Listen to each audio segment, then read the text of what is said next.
আসলে আমাদের এই কুলিয়ারচর থানায় বাজারে বাজিতপুর ওই আইএফআইসি ব্যাংকের একটা উপশাখা আছে। উপশাখা ব্যাংকের মধ্যে আপনার আহ, প্রায় একটার পর পর আমার কাছে ফোন আসছে যে ব্যাংকে কি সমস্যা হচ্ছে। তা আমি দ্রুত আমার অফিসার ফোর্স নিয়ে ব্যাংকে যাই। যাইয়া দেখি যে ওই ব্যাংকে যে তা 6 জন কর্মকর্তা বা কর্মচারী আছে, সিকিউরিটি গার্ড সহ এই স্টাফ গুলির মধ্যে আপনার 4 জন অচেতন অবস্থা, মানে শারীরিক ভাবে মানে খুব দুর্বল হয়ে পড়ছে এবং মাথা ঘুরাইয়া পড়ে যাওয়ার উপক্রম। আর 2 জনকে আমরা পড়া অবস্থা পাইছি। তো তাদেরকে স্থানীয় লোকজনের সহায়তা আমরা এখান থেকে ইয়া কইরা ওই বাজিতপুর মেডিকেল কলেজ হাসপাতালে পাঠাইছি চিকিৎসার জন্য। বাকি আরো 2 জন সিকিউরিটি গার্ড আর একজন মহিলা ছিল, তারা একটু অসুস্থ অবস্থায় ছিল। তারাও মানে অসুস্থ বোধ করে তাদেরকেও ওখানে পাঠাই দিচ্ছে। যে যথারীতি ব্যাংকের যে তাদের কার্যক্রম, তারা কার্যক্রম পরিচালনা অবস্থায় হঠাৎ করে একটার পরে একটার পর পরেই তারা অসুস্থ হয়ে পড়ছে।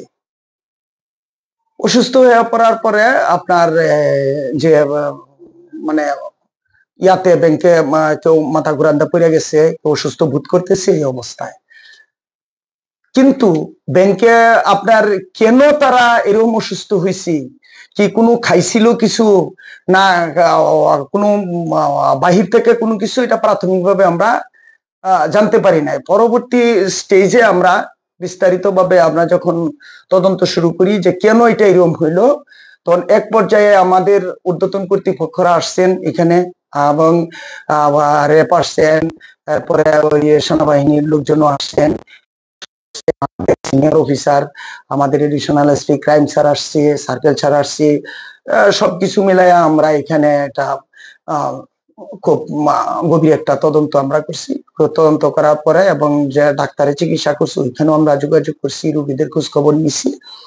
তো এক পর্যায়ে ব্যাংকের লোকজন আসছে, সিআইডি থেকে টিম আসছে এখানে। আপনার যে যারা ভূমি করছে তাদের ওই পরীক্ষার জন্য সিআইডির মাধ্যমে যে কি কোনো বিষাক্ত কোনো কিছু আছে কিনা বা কি এগুলি জানার জন্য আমরা এটার সিআইডির মাধ্যমে পরীক্ষা নিরীক্ষার মাধ্যমে জানার জন্য তাদেরকেও আনছি। তারা ওই কাজটি এখান থেকে করে নিচ্ছে।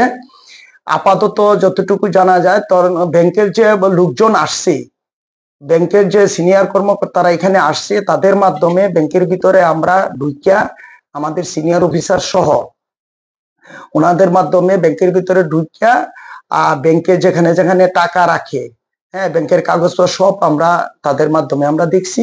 কোথাও কোনো এলোমেলো কিছু পাই নাই। ব্যাংকে যে টাকা ছিল সব টাকা হিসাব কিতাবে তাদের মিলছে, কোথাও কোনো একটি টাকা গরমিল হয় নাই তাদের। সেই ক্ষেত্রে আবার সিসি ক্যামেরা ফুটেজ আমরা চেকিং দিছি।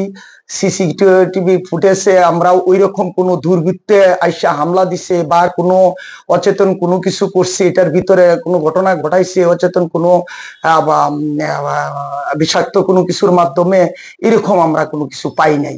বা এরকম কোনো লোকে যে ব্যাংকের ভিতরে ঢুকছে বা বাহির হইছে এরকমও কিছু পাই নাই। তো সেই ক্ষেত্রে আমরা পরবর্তী স্টেজে আমরা ধারণা করলাম যে যেহেতু ব্যাংকে এরকম কোনো দুর্বৃত্তর কোনো আনাগোনা নাই, তারপর আমরা সমস্ত কিছু ব্যাংকে সঠিক পাওয়া গেছে। আর যারা অসুস্থ হয়েছিল তাদের মাধ্যমেও আমরা যোগাযোগ করছি, তারাও বলছে যে আমাদের ব্যাংকের ভিতরে এই চুর বা ডাকায় তেমন কেউ কোনো দুষ্কৃতিকারী ঢুকে নাই, আমাদের ব্যাংকে তো একটি টাকাও নেই নাই। কিন্তু আমরা কেন অসুস্থ হয়ে পড়ছি এটা আমরা নিজেরাও জানি না। তখন আমরা ব্যাংকের ভিতরে কি কি আছে এমনি যান্ত্রিক কি কি চলে, এসি চেক করলাম, আমরা দেখলাম প্রাথমিকভাবে।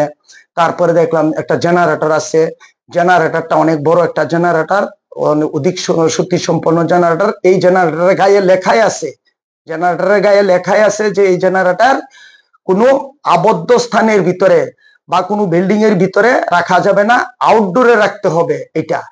এবং এটা থেকে যে কোনো মুহূর্তে আপনার এই চোখে নাকে মুখে লাগলে অজ্ঞান হওয়াটাই স্বাভাবিক, এরকম ভাবে অলরেডি লেখা আছে, ইনস্ট্রাকশন দেওয়া আছে দেখলাম। তখন যে সময় ঘটনাগুলি ঘটছে এই সময় কিন্তু কারেন্ট ছিল না, জেনারেটর চলছিল। তো আমরা প্রাথমিকভাবে এটা কতটুকু কি এটা সিআইডির পরীক্ষা নিরীক্ষার মাধ্যমে আমরা পাবো যে বিষাক্ত কোনো কিছু হচ্ছে কিনা, এটার মধ্যে কোনো জড়িত আছে কিনা। আর যেহেতু ডাক্তারের চিকিৎসা করছে, ডাক্তারের মাধ্যমেও আমরা একটা রিপোর্ট পাওয়ার আশা করতেছি যে ডাক্তার যদি বলে যে কি ধরনের ইয়াতে তারা অসুস্থ হয়েছে, এটাও একটা ইয়াতে আছি আমরা। তো আমরা প্রাথমিকভাবে যে ধারণাটা আমাদের যে এই যে ইয়াটা আপনার এই জেনারেটরটা কারেন্ট না থাকার কারণে চলায়, আর ব্যাংকটা একেবারে ছুটু, এটা তো একটা উপশাখা ইয়া ব্যাংকের মতো। তো এই ব্যাংকের ভিতরে সব দিক দিয়ে সবকিছু বন্ধ, আবার জেনারেটর চলছে। তো ওইটার থেকে প্রাথমিকভাবে হয়তো কোনো ইয়া হইতে পারে আমরা ধারণা করতেছি। তারপরও আমরা এটা বিস্তারিত জানার জন্য আমরা সিআইডি এক্সপার্টে আমরা এটা ইয়া করতেছি। তার পরবর্তীতে বিস্তারিত বলা যাবে আসলে তাদের সমস্যাটা কোথায় থেকে হচ্ছে। কিন্তু প্রাথমিকভাবে আমরা যে সিসিটিভি চেক আপ করা এবং ব্যাংকের ক্যাশ ব্যাংকের যে লোকজনে মিলাইছে আমাদের সামনে দেখলাম, এতে যে বাহির থেকে কেউ আইসা ব্যাংকে অসৎ উদ্দেশ্যে কোনো কিছু করছে বা করতে চাচ্ছে এরকম কোনো আমরা কোনো নমুনা বা এরকম কোনো আমরা পাই নাই। এটাই আর কি। ধন্যবাদ।